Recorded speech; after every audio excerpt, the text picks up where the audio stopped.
اوه سوه کاله د لمونځ قضای جی دا ټولو د الله معاف کړي د روژې په اخره جمعه رمضان په اخیری جمعه باندې چې څوک دغه مونځ وکړي چې دا سورة الکوثر دی او آیت الکرسي ده دغه پکې ووایي نو د 700 که چا نه قضا شوي نو څلور کړه چې لکه نبی علیه صلات وسلام فرمایي تاسو بسم الله الرحمن الرحیم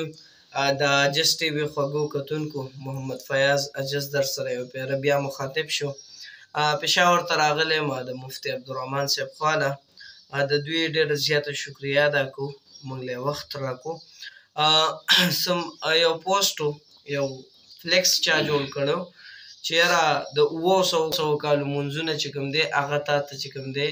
الله معاف کړي او دغسې څه دغه دی خو بری پې د حدیث شریف دغه ورکړه چې لکه نبی علیه صلات وسلام فرمایي تاسو سره به په دې سکرین باندې ښکاري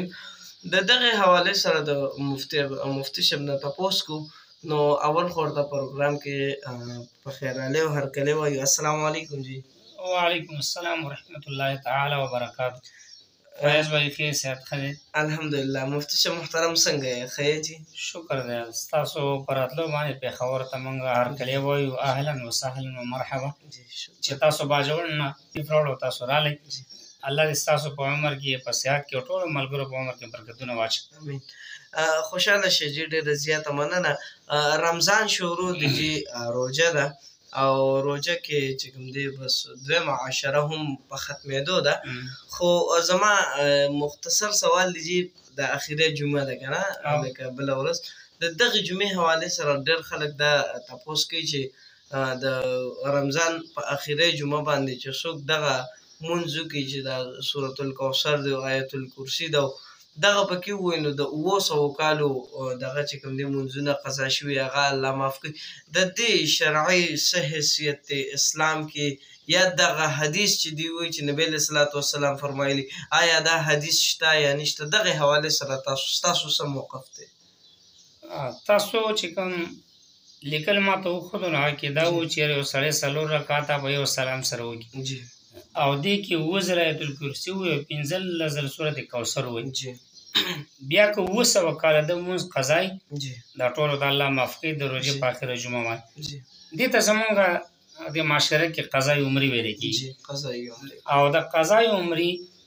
شرعا او عقلا او زمونږ د عرف په اعتبار سره بلکل څه ثبوت او دلیل نشته دی شریعت دلیل خو دا دی چې موږ دپاره نبي علیه الصلاة والسلام مبارک او خلفای راشدین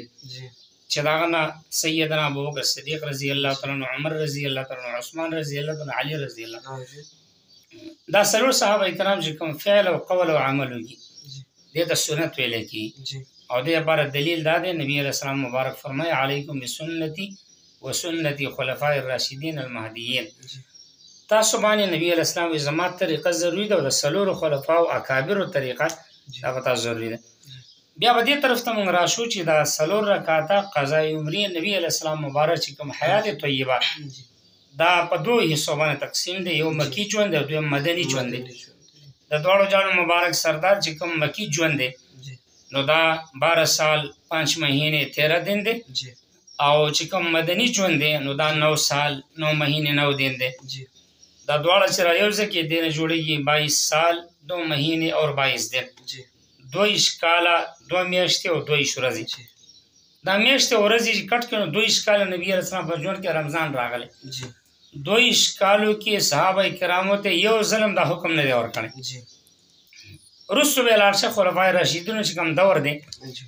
نو د دوی خلافت هغه پاک دور خیر القرون تیر شوی دی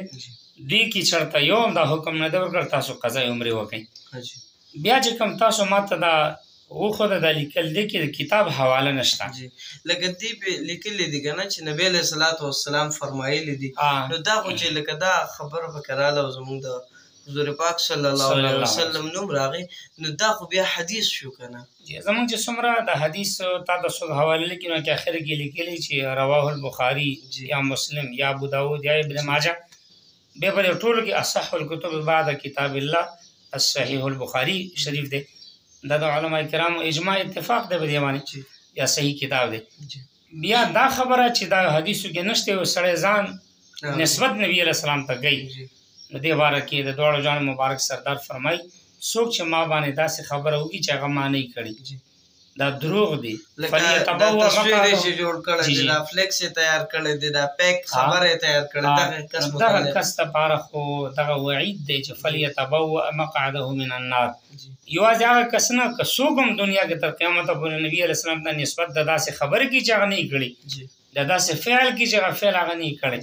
د داسې قول او د داسې عمل کوي نو دغه بدعت دی د ګناه ده او دا د جهنم کې ځان ته ټکانه تلاش لکه د جنت نه خبره لاړو جهنم ټکانه الله تعالی دې هغوی ته سوچ او سمجھ او فکر نصیب کړي او الله دې موږ ته صحیح طریقې سره عمل نصیب کړي دغه جواب د شریعت دویم زموږ عرف زموږ په عرف کې داسې لوی اکابر د امت تیر شوي دي صحابه کرامو نه پس لکه زموږ ائمه حضرت امام ابو حنیفه رحمه الله د تاریخ پیدایش 80 هجری دی او تاریخ وفات 150 هجری دی او امام شافعی رحمت الله علیه تاریخ پیدایش 150 هجری دا شان امام احمد بن حنبل رحمه الله امام مالک رحمت الله علیه دا څلور ائمه کرام چې ټول دنیا کې دغه مقلدین روان دي لکه موږ تاسو د امام اعظم امام ابو حنیفه نعمان ابن ثابت رحمه الله دغه تقلید کو رواني او هغه د قران او د حدیثونو 12.5 لاکھ مسائل را ایستلي نو دې کې یو مسله د قضا عمر متعلق نشته چې قضا عمر شته دا زموږ د عرف متعلق جواب شو عقلا